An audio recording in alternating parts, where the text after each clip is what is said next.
to the Album Spotlight Show, the show on the internet where I talk about my favorite albums for you to watch with your eye holes and listen with your ear holes. Today I will be walking you through the 11th album by Autechre, Exai. Do you get it?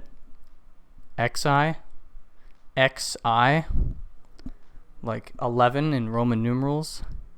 Man, they're so fucking clever, aren't they? Autechre are an electronic music duo comprised of Sean Booth and Rob Brown out of Rochdale, England, and they make the weirdest shit you'll ever hear in your life. Autechre are quite interesting. They're extremely niche and at times very divisive. Before we get into the album, I want to talk about my history with Autechre for a bit. Now, I only got into Autechre back in September of 2020 because I heard that they had a new album coming out called Sign, and I only heard about Sign because Autechre are on the same record label as Aphex Twin and Boards of Canada, Warp Records, and Sign showed up on a regular newsletter or in a tweet or something.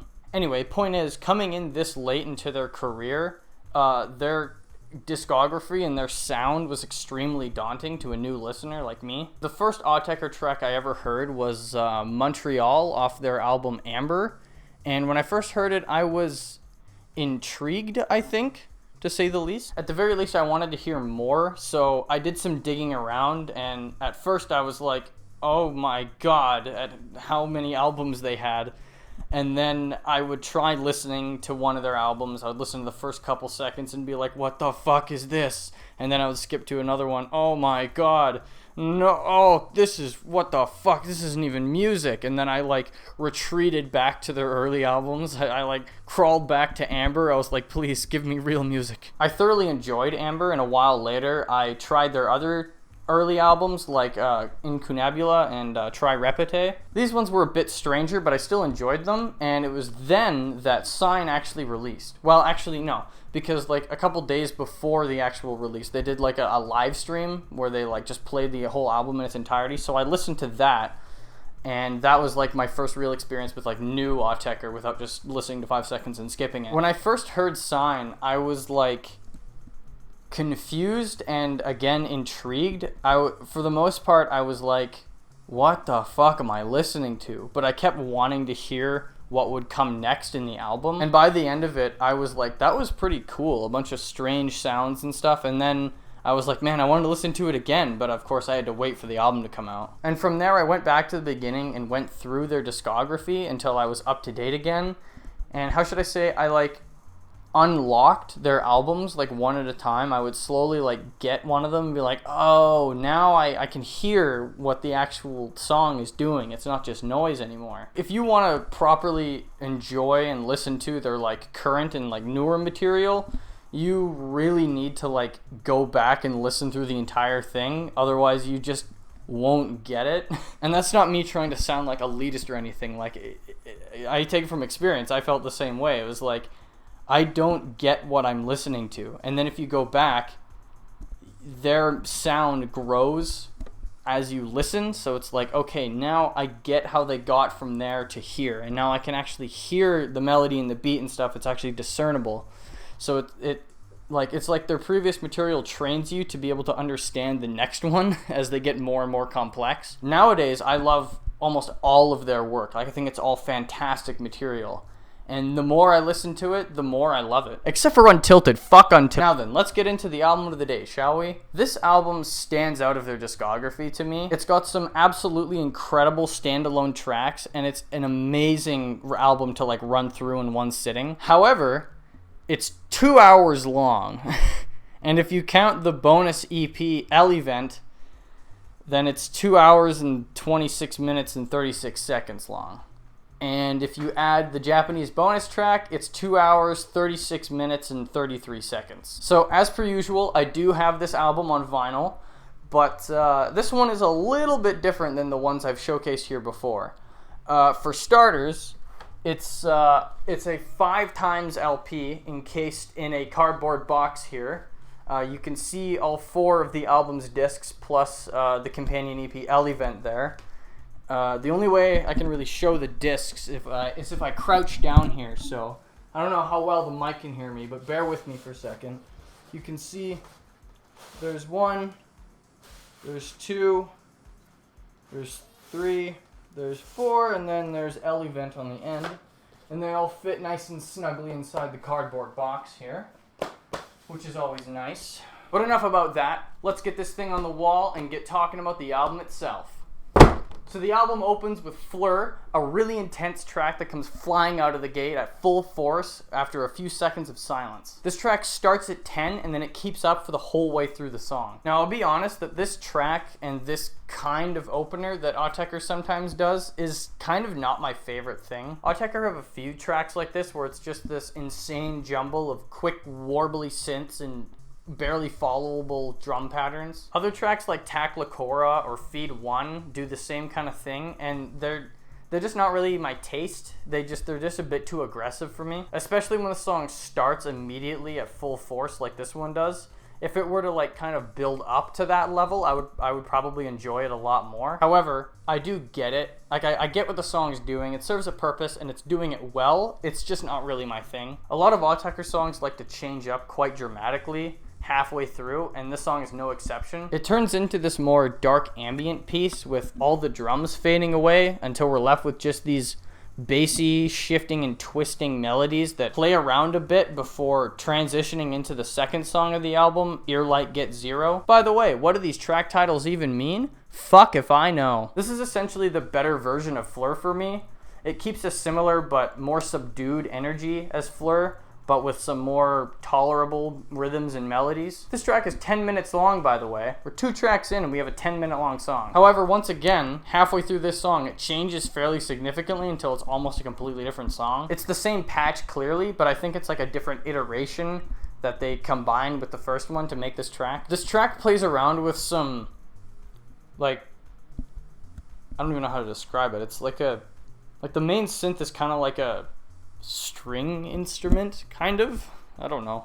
Everything else is easy. It's some kind of drums, some bass synth with some echo, and then some dark pads. But the main synth is what's interesting. For one thing, it has an actual melody. Also, the drums play a bit more nice in this track. They have a more standard beat if you listen close enough. The second half of this track is superior to the first for sure. It gets a bit more experimental in that the sounds play around together a lot more than the first half, where it stays a bit more static, and there's way more lush ambience in the background. Earlight Get Zero pretty much ends abruptly, eventually, and then we get Prac F. This track features some more industrial sounds. I could hear this playing over like a evil robot factory or something. I don't know. The metallic sounds clanking consistently and constantly give this eerie sense of motion to the track. Then on top of that, you have the stretching electronic pads, which makes this a more unsettling track, I think. I didn't even really realize it until I actually sat down to write about this album, but it's a pretty dark album. A lot of the sounds are really dark and eerie.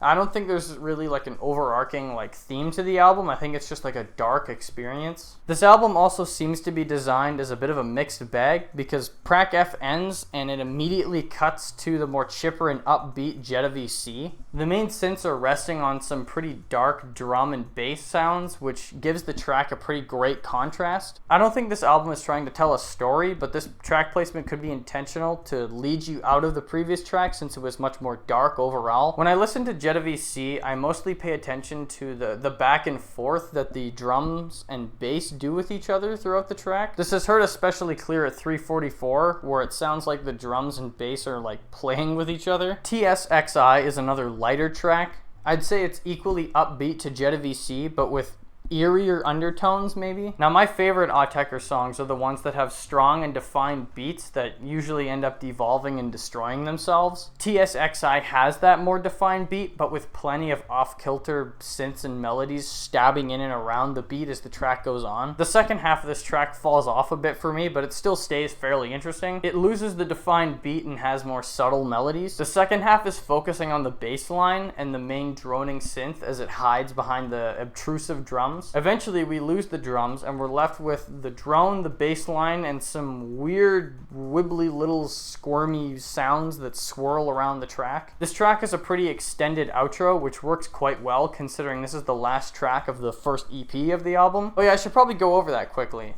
Many people consider this album to be broken up into like 4 different EPs, considering that's the way the album release is broken up. And if you add on Elevant, that makes 5 EPs. And at the end here, I'll give a quick rundown, a quick ranking of all the different EPs against each other. Moving on then to the second EP. This one starts with Veko S, another track that comes in at full force, but not at the same level as Fleur. This honestly is a bit of a mid track for me. I wouldn't describe it as filler, because the album wouldn't be as good if the song wasn't there, but like, I don't know, it's just not one that I reach for very often. It's a good foundation track for the album. It beefs it up a bit. The track does have some pretty good subtle work though. Throughout the track in the background you can hear some what sounds like maybe vocal sampling, and I'm a sucker for vocal sampling, especially from Autechre. Halfway through the song we get this breathy ambience that slowly envelops the song as the rest of the elements get slowly more and more reduced. I love this whole section. It's like the song's soul is being sucked away. Flep feels like the natural extension to Veko S.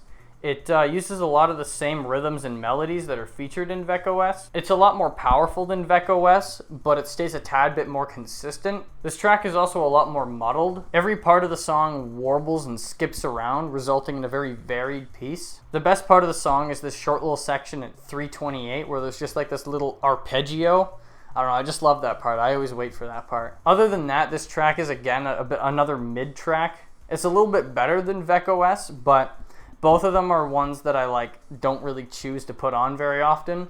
But if I'm going through the whole album in one sitting, man, does this section slam. Flep is one of the only Autechre songs I can think of that just kind of fades out. It's not bad or anything, it's just kind of unheard for Autechre. Either way, we then move on to Tu Innerisen, which is definitely the weirdest track on the album. The whole thing sounds like it's confused about its own existence. It's this weird little jittery track where everything happens very snappy and poppily. Then you have the, I guess, unconventional melodies, and to top it all off, you have the eerie background pads. This track is honestly kind of comical at the end. It's kind of stupid. Once again, this is another mid track. It's probably my least favorite on the album. But then we get to the king. One of the best tracks on the entire album, Blade Lores. This is a 12-minute beast of a track that uses some more standard beats, but they remain mostly shadowed through the track. This song is all about the synths. The main synth is so awesome, the way it comes in all punchy and clear, and then has a quieter, lush trail off after every hit. The track slowly adds more amazing ambience at the 2-minute mark with this extremely lush pad that sounds like it's paired with angelic singing at times. Then you get this, what sounds like a distorted and muted violin maybe. I'm not quite sure what it sounds like, but its melody fades in and out throughout the track. At 4 minutes and 53 seconds, the track closes up briefly and then drops out most of the recently added pads and synths before basically resetting. Now the track uses some more heavy bass, making it all the more intense than before. And then we start to hear the all-end pad fade in.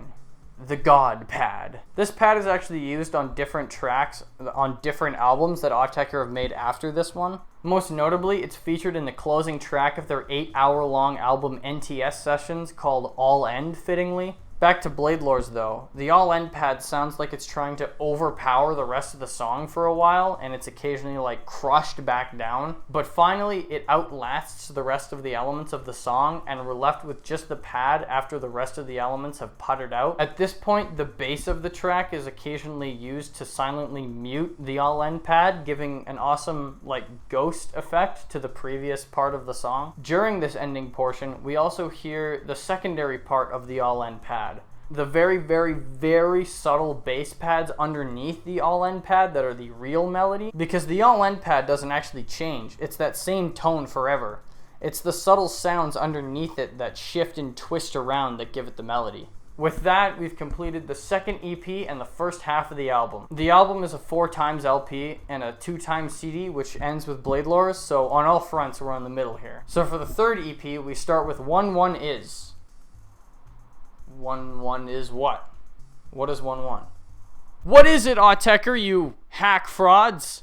The second half of the album is far better than the first half in my opinion, and starting with 1-1 is pretty perfect. The tracks in the second half tend to have the more defined beats that I like, and 1-1 does for the most part. It's hardly a traditional beat at all, but the song barely messes with it. That stays pretty much consistent the whole way through. Halfway through the song, though, we get this way more intense section that sounds like some monstrous string instrument being plucked, where the song feels like it's lurching forward with every pull. On top of that, we get this brighter, tingy string instrument that just kind of goes about its business while the song is being ripped apart underneath it. The track then ends with this electric water splashing sound thing that leads into the next track. No Dash is another weird track. It's actually a pretty good pairing with Two in Arisen. It's not quite as weird as Two in Arisen, but it's still out there. The main percussion is kind of laughable, honestly.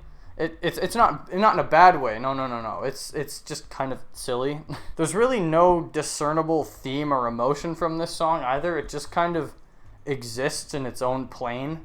Again, it's not one that I regularly choose to throw on, but it's another really good foundation track for the album. This track stays fairly consistent with only the melodies swimming around. The beat, aside from a few misplaced beats here and there, keeps its pace and keeps its rhythm the whole way through. The latter half of the track is much superior to the first, though. It feels a lot emptier, and it has that awesome synth that has a similar effect to the initial main synth of Blade Lores. It's a shame that the second part of the song isn't the length of the whole thing, because it's way better.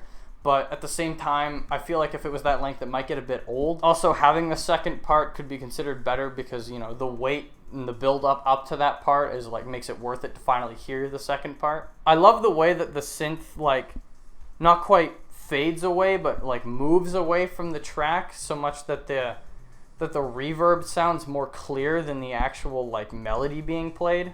You know, now that I've actually been like thinking over this track, like maybe it's not just a foundation track. It actually kind of fucking rules.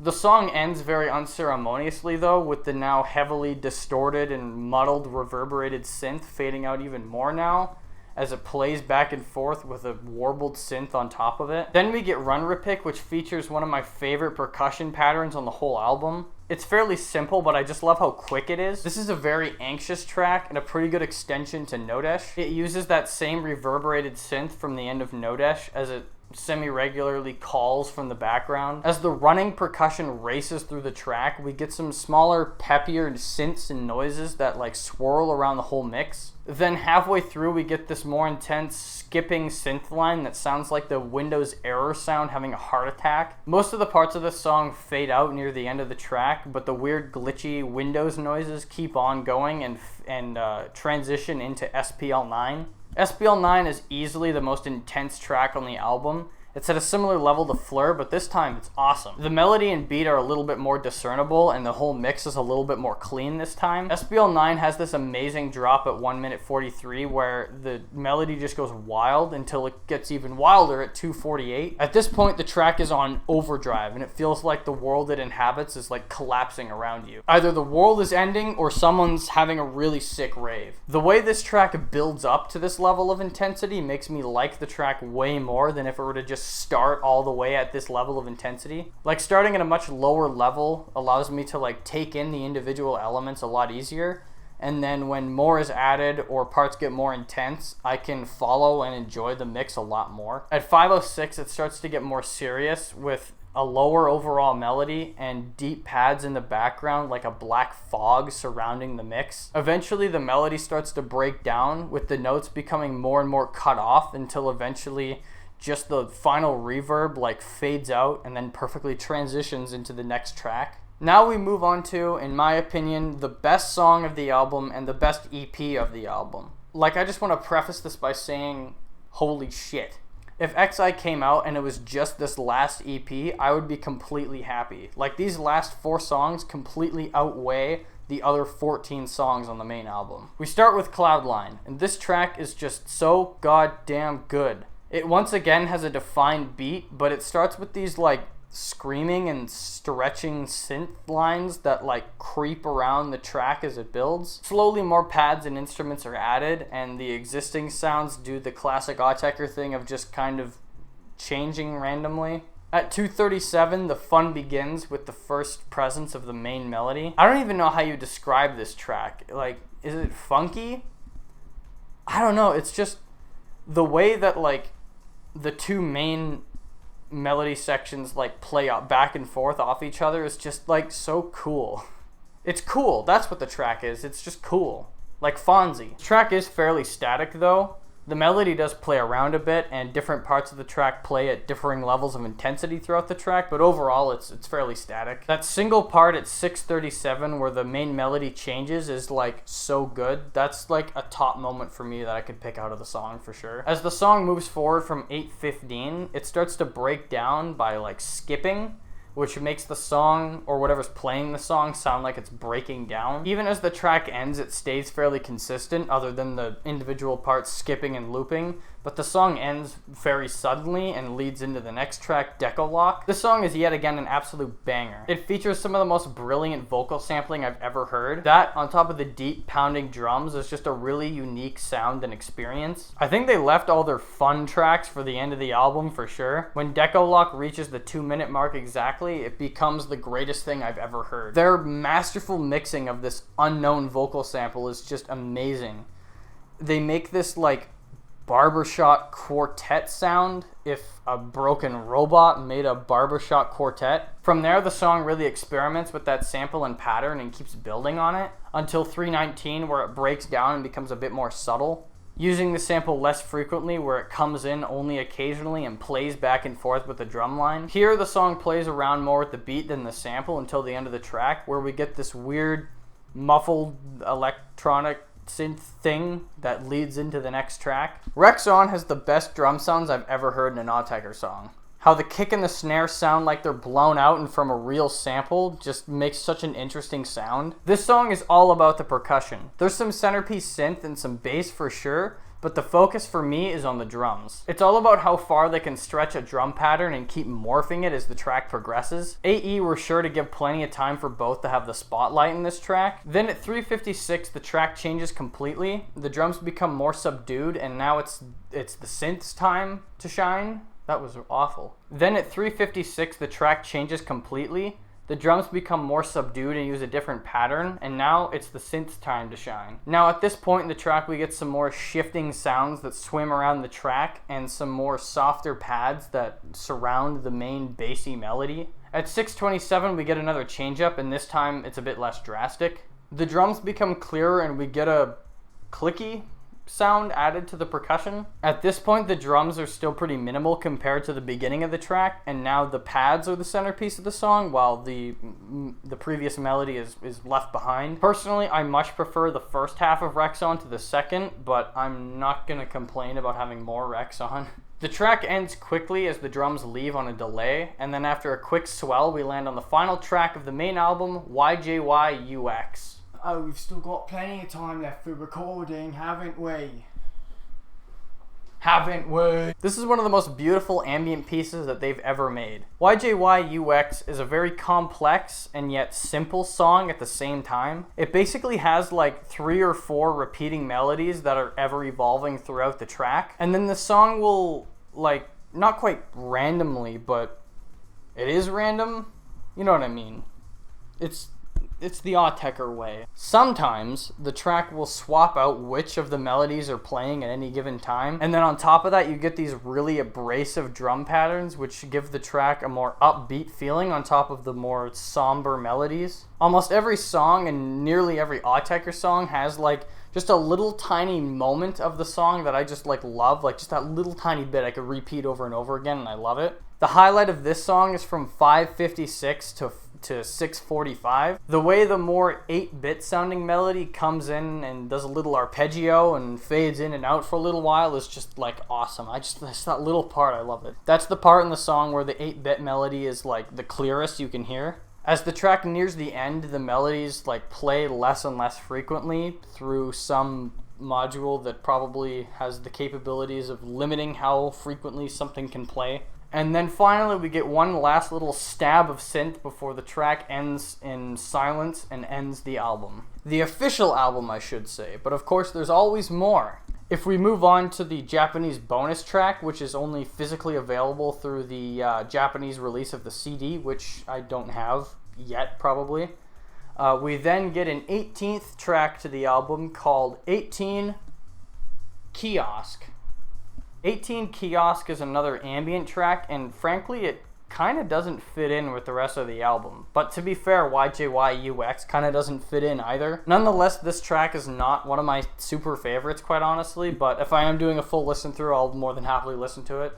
There's no tracks in this whole era of music that I would dare skip. The track is good though, it's well made. It's a very subtle track, and it works as like a post show.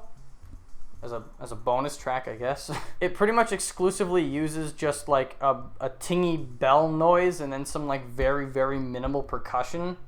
Well, actually, it's debatable if anything in this track counts as percussion. The bouncy bells and dings float above a gentle bass line and some very distant, airy and smoky pads for nearly the entire song. Quite a static track, actually. It's a pretty interesting listen, but the track's not that interesting. I don't have a whole lot to say about it, honestly. It's, as a like exclusive bonus track, it's kind of weak, honestly, but it is extra content, so whatever. Elevent begins much the same way as Exai with a super hardcore track. Autechre is essentially the better Fleur in my eyes. Even though it has the same shtick as Fleur, where it starts at 10 immediately and stays that way the whole way through, I find the track a little bit easier to follow, and I enjoy the melody a little bit more overall. However, I don't think I would prefer if Autechre replaced Fleur. Fleur has its place, it does a job, and it does it well for the album. Anyways, Autechre, it's a very warped and stretchy track, and everything shifts around as this track progresses. At 48 seconds in, it switches to a different, more defined melody for a bit. It's a tad lighter here, and it acts as a good offset from the beginning of the track, but then it does more or less return to what it was like at the beginning of the track. But then it changes again to be slightly more approachable at 2:45. Autechre slowly devolves, losing instruments along the way, until it neatly switches into the second track, M39 Defane. M39 Defane is a really fun track. It's really off-kilter, which in and of itself is really fun, but I think that the really bulbous bass line that comes in at 1 minute 22 is what really stands out the most. Everything else is a lot more backgrounded in comparison to the main bass line, and I especially love at 2:05 where it gets really warped and warbly. It just sounds like they had a lot of fun making this track. Another standout part of this track is closer to the end at 4:50, where we get more forefront percussion and those metallics hit sounds that really round out the mix. This energy is mostly carried over into the next track, Osla 4N. This is another weird track with a sound that I'm sure isn't a vocal sample, but it could be. It sounds like some guy going like, but the sound has been like heavily processed. Basically, I have no idea how they made that sound. Anyway, this track is once again off kilter with no real discernible beat. The percussion is very laid back and minimal in the beginning, with the main sound taking up most of the soundstage. As the track progresses, we only get more stretched, shifty sounds and very minimal bass pads that fill out the mix, but still leave the main sounds at the forefront. This is a track that I respect a lot, but I don't listen to it too often. The song finally switches up the main melody at 3:57 to a different but equally off-putting one. I like the second half of this track a lot more than the first. I think that the new main melody is just a bit cooler than the first one. By this point though, a lot of the previous elements have dissipated and we're basically left with just the main sounds, the minimal drums, and the subtle bass pads. From here, the track remains more or less the same until the end, save of course for Autechre's signature morphing of the sounds, melodies, and patterns. The only change really is that the bass pads get a bit more stronger, but it's never enough to like envelop the track. As the song reaches the end, the main melody like cuts in and out and seemingly has a harder and harder time trying to play. And then the song ends and cuts to the final track of Elevent, Newbound. This is a more hopeful sounding song, especially compared to the earlier tracks. The drums in Newbound are reminiscent of the previous track, only more defined and at the forefront, and they're topped only by the loud, reverberating, uplifting melody. I have a feeling that the title for this track was specifically chosen because of how well it fits the feeling of the song. Well, to be fair, all their song titles like make sense in a weird way, but this one feels extra fitting. Like you're bound for new and better things, or at least better things lay ahead of you. Exai and all the surrounding music is actually quite dark, and this being the final track is quite fitting once again. Like you're finally out of the darkness. Newbound changes up the melody quite a bit throughout the track, but the drums stay fairly consistent. Autechre usually like to pick one element of their song to like keep very steady, and then pick another one to play around with and morph. The main focus of this track is clearly the melody, And once it reaches 347, where the melody notes are just like long drawn out notes with tons of reverb, that's when the main synth is at its best. This is the best portion of the track for sure. It's a very unique sound, and the synth plays well with the frankly intrusive drums. Then, without warning, the track just ends. It's a very uneventful ending, but it is an ending nonetheless. So that's it then. That's all 22 tracks of Exai. There are a couple songs that some people consider to be part of the Exai era, but I'm not going to get into those because they're not officially related. So now, as promised, I will quickly rank all of the different EPs of this album. So for sure, the final EP, the final 4 tracks of Exai is the best. There's no competition there. Below that, at number 2, I would put probably Elevent, and then at number 3, under Elevent, I would put the first EP of Exai, followed by the second EP, which I know the second one has Blade Lores on it, but the other 3 tracks are like my least favorite of all the Exai tracks, so that like really puts it down there, unfortunately. If it was just Blade Lores, it'd be like number 1 or number 2.